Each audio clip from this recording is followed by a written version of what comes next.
Hey Hunters, Lord here, back with another Sunbreak set video for Title Update 5. Today's video is an absolute banger covering a lance set that I've made, which, as long as you don't get greedy, you literally cannot die.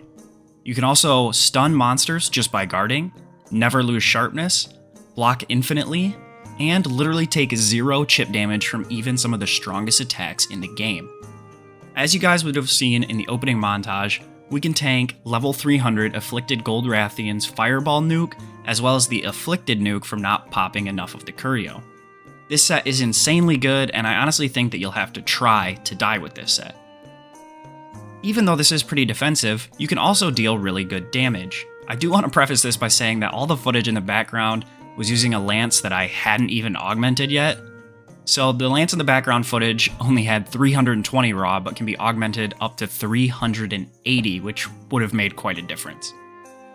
Now this set does require no curious augments, and with the new charm melding system, you should have absolutely no problems getting a good charm either.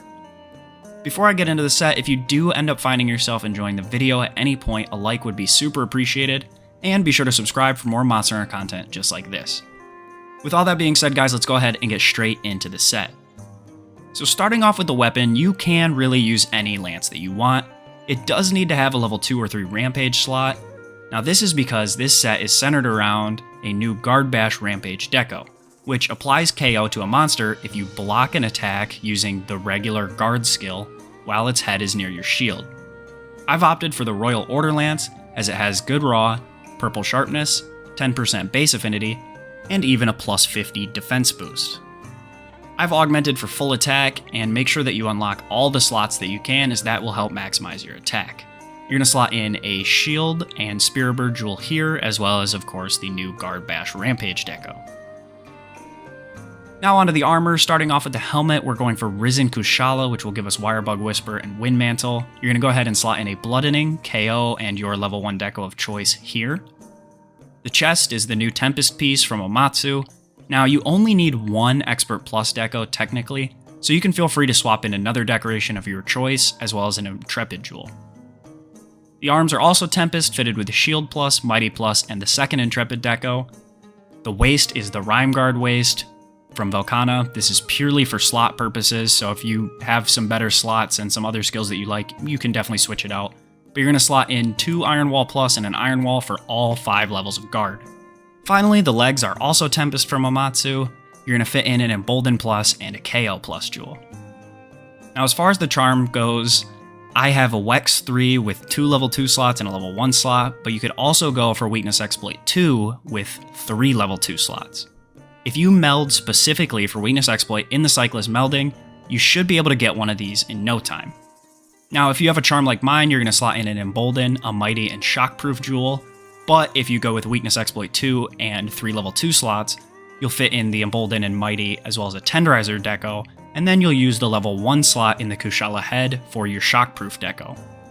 So, all in all, prior to any curious armor augments, your skills should look something like this, starting with Guard 5 for minimal knockback and chip against all attacks, Crit I4 for 20% crit, which will couple up with the 10% from the weapon, 50% from Weakness Exploit, and 30% for Max Might, allowing you to easily have 100% crit or more all of the time. Add in Crit Boost for a bonus 40% damage when landing critical hits. You're going to be hitting pretty hard with this set.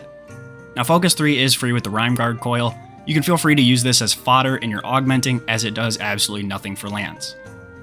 Guard Up 3, again, is just more guard skill for your chip damage from your higher level attacks. Slugger 3 allows us to apply the Guard Bash KO much quicker. The Malzeno run that I did for the background footage here, I was able to get 2 KOs just by guarding. We then have Wirebug Whisper level 3, which is an obvious choice. Embolden level 3 then stacks with Guard and Guard Up, meaning that we will take basically no chip damage at all while Embolden is active. Now up next is level 3 to Heaven Sent, which is the whole reason for me making this set. At level 3, after 15 seconds in combat without getting hit and knocked back, we will have infinite stamina, which allows us to guard and hop forever, infinite purple sharpness, and you can get rid of status ailments and sharpen simply by swapping scrolls. Now since we have infinite stamina, this also means that we have infinite uptime on Max Might, meaning we will always have that 30% crit bonus while in combat. So now no matter what attack hits you, as long as you're guarding, you cannot get knocked back or damaged enough to deactivate Heaven Sent. This means that as long as the monster doesn't run away from you, you will have Heaven Sent active all of the time in combat. This is so insanely good, as pretty much everything Lance does other than its basic attacks uses stamina, so never having to worry about that at all is just unreal. We then get into Evade Extender 2, which was just on my charm, so you may not have it. It's definitely not necessary, but I'll touch more on that later. Intrepid Heart level 2 means that even if you do forget or miss a guard, once you've built up the Intrepid Heart meter, even if you get hit, you can tank it with no knockback and still keep Heaven Sent active. Bloodright, of course, allows us to heal by hitting broken monster parts. It's a great skill, it's always useful, I try to fit it in wherever I can. Wind Mantle level 1 will couple nicely with Wirebug Whisper, allowing you to use Anchor Rage consistently and much more often in order to help keep your damage up. Frostcraft was also free with the Waste, again, more augmenting fodder, you won't get much use out of this during your hunts. And finally we have Shock Absorber, which is flinch free on steroids. It means that no friendly attacks can ever trip you or send you flying. Now it's weird saying bare bones set, but the no augments set, let's go ahead and talk about what we can look for with your Curious Armor augments.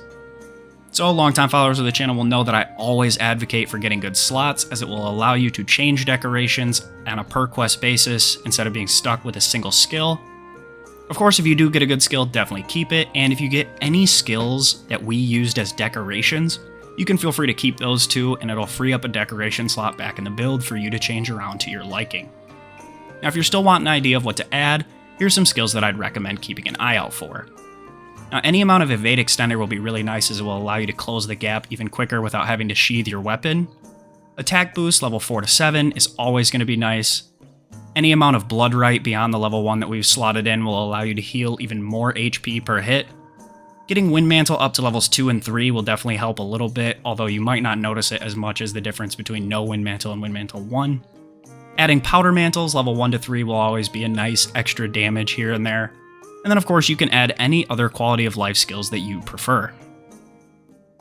So yeah, that's pretty much the set. If you did enjoy, a like again would be super appreciated. If you're new to the channel, new to Monster Hunter, or you find yourself coming back on the regular, do consider subscribing for more Monster Hunter content just like this. Again, we've been cranking out the Title Update 5 content, so keep an eye on the channel for more sets coming soon. And with all that said, I want to thank you guys so much for watching and for all the insane support since the Title Update dropped. I wish you all a good day, and happy hunting.